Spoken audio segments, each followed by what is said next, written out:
let's heat it up a little bit. So by now you already seeing it, right? I'm on a whole different motorcycle today. This is a 1998 Yamaha V-Star 650 that I just got like 2 weeks ago from a local seller. Why did I pick this bike? Simple, because it was cheap. My mechanics knowledge is not that good, so I said, what can go wrong? If I cannot fix it, I'm not gonna waste a lot of money, you know, so I can afford that damage. All right, so about the bike, I have to tow it back home because the bike was not running. The guy told me he has been sitting since 2013, so been sitting for over 10 years, and first thing that I catch was the oil, and sorry, not the oil, the fuel line was open. So just think about what that oil old fuel might have done to the bike in 10 years. So I did a little check while I was on site. The motorcycle had compression. Pretty much that's what I cared for, that the engine was not blown. I didn't see any oil leaks, so that was a good sign. So I decided to purchase the motorcycle. When I got the motorcycle, the first thing that I did was to take the fuel tank off, give it a rinse, a little bit of cleaning on the inside, some rocks. This is a new trick that I just learned from my dad. So you pour some kind of soap, detergent, grease remover, something like that, and then you just place some little rocks, pea rocks, and just shake it. And you do that a couple times, 2-3 times. By the third time you don't need to do the rocks, but just clean with some fresh water until you see no more rust or anything like that. So I did that. Took the carburetors off. Again, my first time cleaning a carburetor. It's not that difficult, but it takes patience if you want to do it right, and that's my second. All right, I'll talk about that later. So I did that, took the carburetor off, changed the battery was completely flat, dead. Changed the battery, carburetor, new fuel filter, new the peacock valve. That's the valve that shuts off the fuel, because the other one was so clogged that I couldn't clean it very well. So I bought a new one. So pretty much on Amazon, all the filters, air filter, fuel filter, and also that valve was inexpensive. So did that.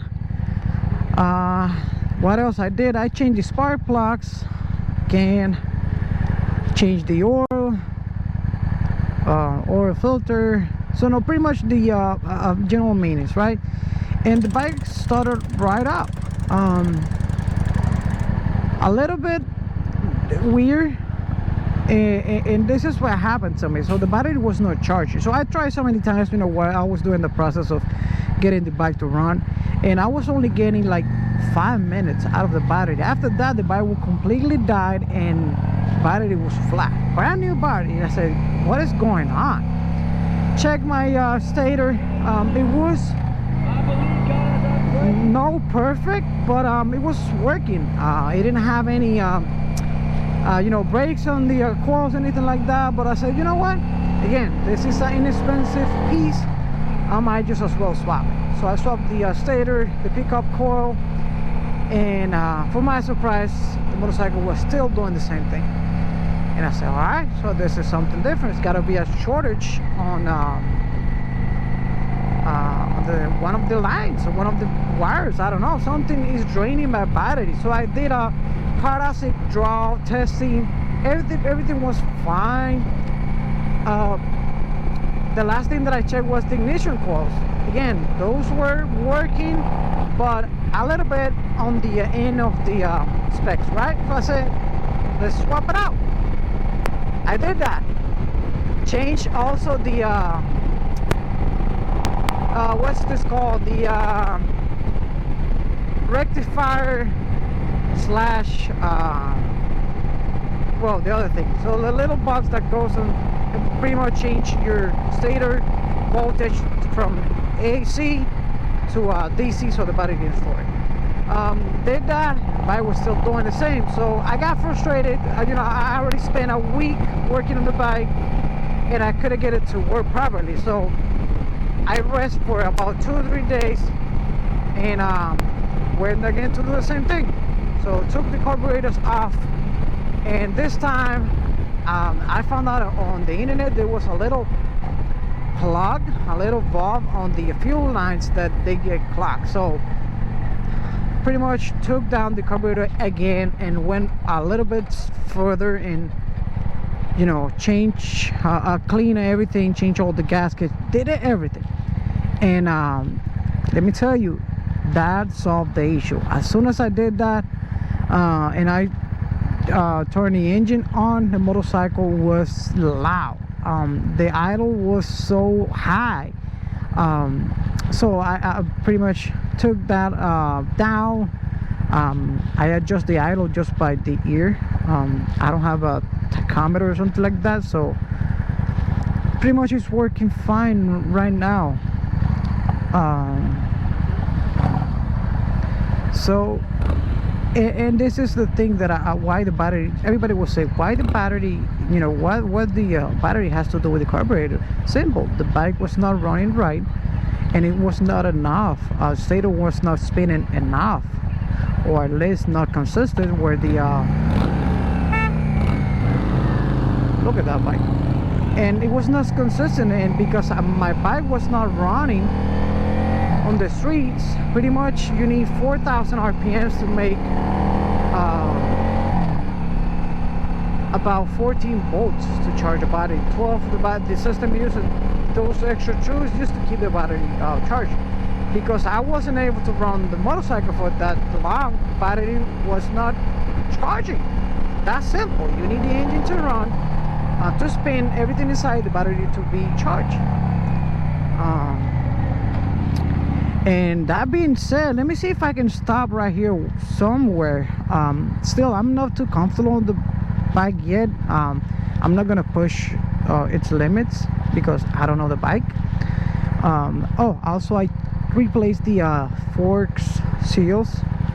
And again, I did all this by myself with probably 10 out of 100 on you know, this motorcycle's mechanics knowledge. So I'm pretty happy. I'm impressed with what I could what I did. Hopefully you guys can hear that exhaust. I'm gonna change it for a short one. I don't like chrome. Also the gas tank, painted myself. Everything was painted with spray paint.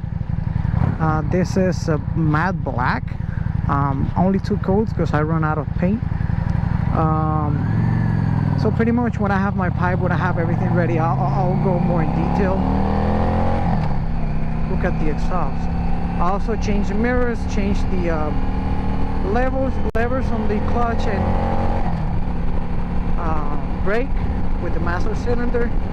Change new brake pads. Again, I think I spent a little bit over $200 on parts, which is not that much.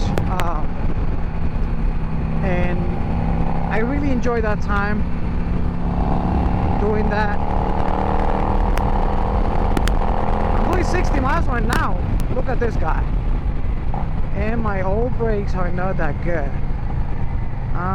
They work, but not as, you know, a new motorcycle.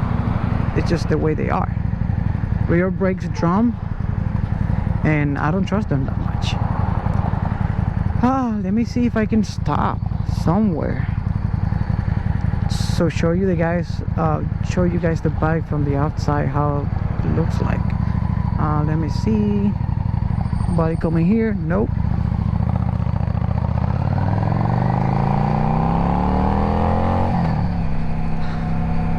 hopefully you guys can hear the exhaust, but not that loud. If it's not, I'll probably pretty much doing this for nothing, because I'm gonna delete all the footage.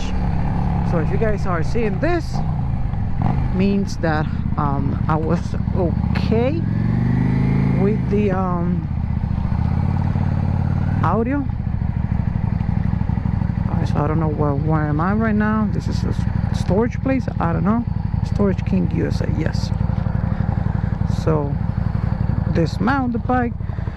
One thing that I did to make the LED works right now, I have LEDs here in the back. I gotta change it twice. The other ones were defective, but right now I got LED on the front. This is a running lights, and they're pretty cool. It's a little fast right now, but I chopped this fender and painted as well. Pretty cool. And when you turn on the bike for the first time, this white thing start like and start filling up the whole thing. This is just a LED H4 plug. My dad gave me this sticker. I only have one, so that's why it's right in the middle. If I would have two, I'll put one on each side. This one, again, it works with the brakes and also on as a running light. The other ones that I had was always red, and when you put the blinkers, it would change. This one I didn't see, and I didn't check that out, and pretty much this is so dirty. Pretty much only works with the brake. And it's funny because it has a relay built in, so when you brake, it has this flashing pattern and then it stays on. Pretty cool. So I paint this cover, paint this cover right here, paint the tank, as you see, change the seat, remove the rear fender. I'm about to do another fender I just ordered from overseas. This one needed a little bit of tweaking. This was for a Harley, but I bent the tabs and pretty much drilled a hole over here. Put mirrors. There's a little bag right here. Let me see if I can show you how the bike, the front, works. So when you turn the bike on for the first time, it does this. Nice, right? Change the fork oil. So there's a lot to do still to this motorcycle, but right now I think I'm gonna stop for a while now. I'm tired to disassemble this motorcycle so many times, put it back together.